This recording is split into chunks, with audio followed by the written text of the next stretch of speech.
ലോകത്തെ ഏറ്റവും ഉയരം കൂടിയ കെട്ടിടമായ ദുബായിലെ ബുർജ് ഖലീഫയിൽ നിന്ന് ചാടി 31 സാഹസികർ.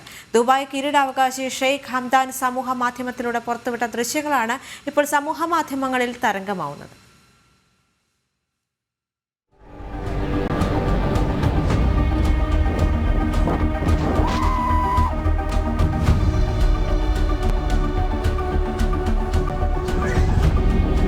ശ്വാസം അടക്കിപ്പിടിച്ചല്ലാതെ ദുബായ് കിരീടാവകാശി Sheikh Hamdan bin Mohammed bin Rashid Al Maktoum പങ്കുവച്ച ദൃശ്യങ്ങൾ കാണാനാവില്ല.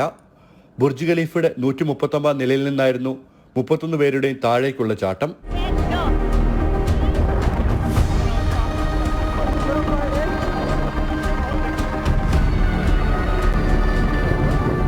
പതിനഞ്ച് രാജ്യങ്ങളിൽ നിന്നുള്ള ലോകത്തിലെ ഏറ്റവും മികച്ച ബേസ് ജമ്പേഴ്സ് ആയിരുന്നു എല്ലാവരും. ഒരു തവണയല്ല 437 തവണയാണ് ചാട്ടം ആവർത്തിച്ചത്. തന്റെ ഇൻസ്റ്റഗ്രാം പേജിലൂടെയാണ് ഷെയ്ഖ് ഹംദാൻ ദൃശ്യങ്ങൾ പങ്കുവച്ചത്. ഇതിനകം ലക്ഷക്കണക്കിന് പേരാണ് വീഡിയോ കണ്ടത്. ദുബായ് സാമ്പത്തികകാര്യ വിനോദസഞ്ചാര വകുപ്പും സ്കൈഡൈവ് ദുബായും എംആറുമായി ചേർന്ന് എക്സ് ദുബായാണ് ഈ കായിക വിനോദം ഒരുക്കിയത്.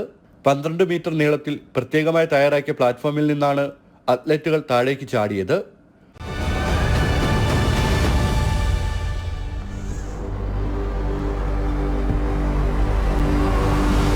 ജനം, ദുബായ്.